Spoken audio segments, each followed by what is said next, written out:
Do you have little pearly white bumps on your face, but they never quite come to a head? You can't pop them like blackheads, and they might have even been there for a really long time. They might be milia. In this video, I'm gonna show you exactly what milia is, what causes it, the quickest way to get rid of it, and how to prevent it moving forward.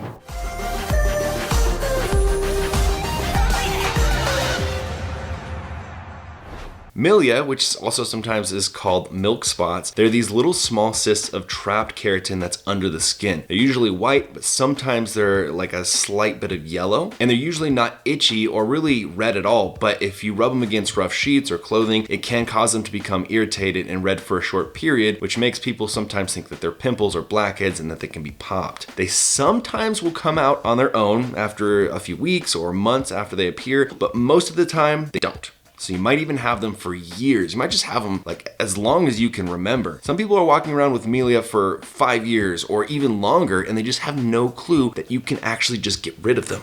So there are two types of milia, and those are primary milia, which is just completely spontaneous and random. So if you're genetically prone to milia, you might just notice these popping up every once in a while for literally no reason at all. Then there are secondary milia, which comes after something happens to the skin. So that could be trauma from an accident or an abrasion or some sort of a scratch or something like that. Or very commonly, it can come after doing a new skin treatment like a chemical peel or laser treatment, which clogs the ducts that leads to the skin surface.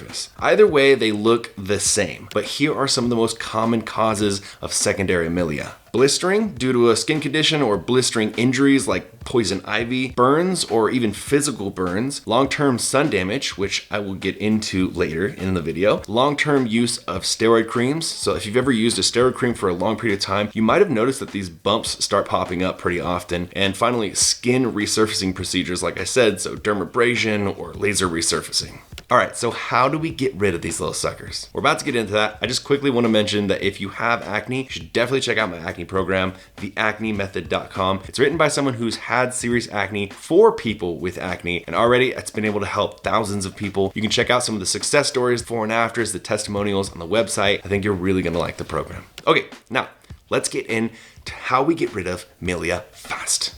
Okay, first things first, never try to pop milia like a pimple. This is a huge problem. People think that milia are blackheads. If they just squeeze it with enough extreme conviction, they'll get it out. And it makes sense, you know, it kind of feels like a blackhead, but it's not. This can cause serious damage and scarring to the skin, but remember, it's trapped under the skin, so no matter how hard you push, it's not gonna come out. It's also, like I said, it's not sebaceous fluid, it's not a blackhead, it's trapped keratin, so it needs help getting to the surface and out of the skin. All right, so first up, using a retinoid to speed up the skin cell turnover rate can definitely help a lot. When lots of dead skin cells are stuck together, it can trap the keratin below the skin. So by using a retinoid, we can speed up that skin cell turnover rate, which means that we're shedding that top layer of dead skin more quickly and replacing it with new skin cells. This can also really help because it can bring the milia closer to the surface of the skin, and sometimes they're just gonna come out on their own. So very common over-the-counter retinoids that you can use are acne-free brand adapalene gel and Differin. Both of those are really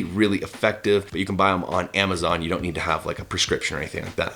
Next up is chemical exfoliation. This is gonna do essentially the same thing. It's gonna help to slough off that top layer of sticky dead skin cells and untrap those milia, as well as prevent new ones from forming. So when it comes to chemical exfoliation, alpha hydroxy acids are very effective, and one of the most commonly used and studied ones is glycolic acid. I use the pumpkin enzyme mask from Banish. I'm actually in love with it. Like, I think I would take it to the chapel and marry it if I could. I tend to chemically exfoliate 1 to 2 times a week, just kind of depending on how sensitive my skin is that week. If you guys want to check out Banish, all the products are all super fire. You can use my discount code, which is Brian5, for a discount as always. Okay, and finally, the quickest and the most effective way to get rid of milia literally immediately is just to go get a professional extraction. It's called de-roofing, and basically they just take a tiny little sterile needle and they pick and open that little cyst, then use pressure to push the keratin out, and poof, milia is gone. The one that you've had for 5 years,